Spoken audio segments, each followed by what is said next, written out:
The last concept we're going to look at in this unit is the concept of elasticity.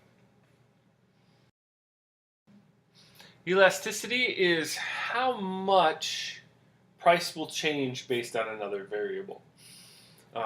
It's the ratio of the percent change in the quantity of good is demanded by the percent change in its price. So if a product has elastic demand, it's when the quantity demanded changes larger than the price. So if the price changes just a little bit, quantity demanded will change a lot. Inelastic demand is when the quantity demanded changes at a smaller percentage than the price. So if the price changes a lot, quantity demanded will only change a little bit. Unit elastic demand means that the percentages are exactly the same. So if price increases by 25%, demand will decrease by exactly 25%.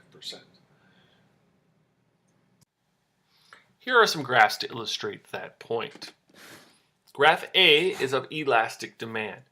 We can see that the price has dropped $2, the quantity has increased 3, so therefore our quantity is changed at a greater percentage than our price. We can test this through a revenue test because in an elastic demand, revenue will be greater when the price drops. So revenue, $5 times 3 units at the first point is $15. Revenue at the second point is price of $3 selling 6 units, or $18 of revenue. So it went from $15 to $18 in revenue, so we know it's elastic demand. Inelastic demand is letter B graph here, and we'll know that inelastic demand revenue falls when price falls. So in this case, we see that revenue was $5. We sold 3 units, so $15. We dropped the price $2. We only sell 1 more unit, so $3 times $4 is $12 per unit. So therefore we know that it's inelastic demand. The price change is greater than the quantity change. And the third one, C, is unit elastic demand, where they change exactly the same. So therefore the revenue won't change at all. We were selling 3 units at $5, $15 of revenue. Now after the price change went down 2, quantity went up 2, revenue is $3 times 5 units, which is $15, or exactly the same as before. So what makes a product more elastic? Well, one of the biggest determinants is substitutes. If it has lots of close substitutes, it's going to be much more elastic. And if there's really nothing that can substitute for it, it's going to be more inelastic.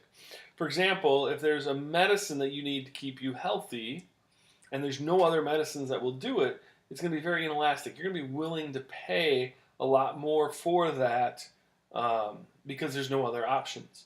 But if there's 3 medicines that can keep you just as healthy, right, then it's a lot more elastic because if one raises their price, you'll just switch and use one of the other 2. Another determinant is price versus opportunity cost. If price is really low, and so it's not really a big deal, right? So if you're looking at a Snickers bar and it increases by 10 cents, you're not really losing too much by paying that extra 10 cents. So you're willing to do it, and it's much more inelastic to be able to do that. But if it's like a car and a 10% increase is, $1,000 or $2,000, that's a big opportunity cost of other things you could have done with that money and resources. So you're more willing to be elastic on it and look for a different car. Supply has elasticity as well. It happens the same way as on demand, but buyers look at it and they decide how much a change in price is going to affect how much they produce. Supply is very much more inelastic in general because it takes a lot more time to change how much you're producing. If you have a factory and you're running it at full capacity and the price goes up and you want to increase your supply, You have to build a new factory, you got to hire new workers, you got to train them in. It takes a long time to do that. If you're a farmer, you have to grow the crops and it takes a season to do that. You might plant more, but it takes the whole season to get them. So it's much more difficult to be elastic in supply than in demand. And this concludes Unit 1 in Econ 200. Make sure you watch the Khan Academy videos as well to add depth to your learning.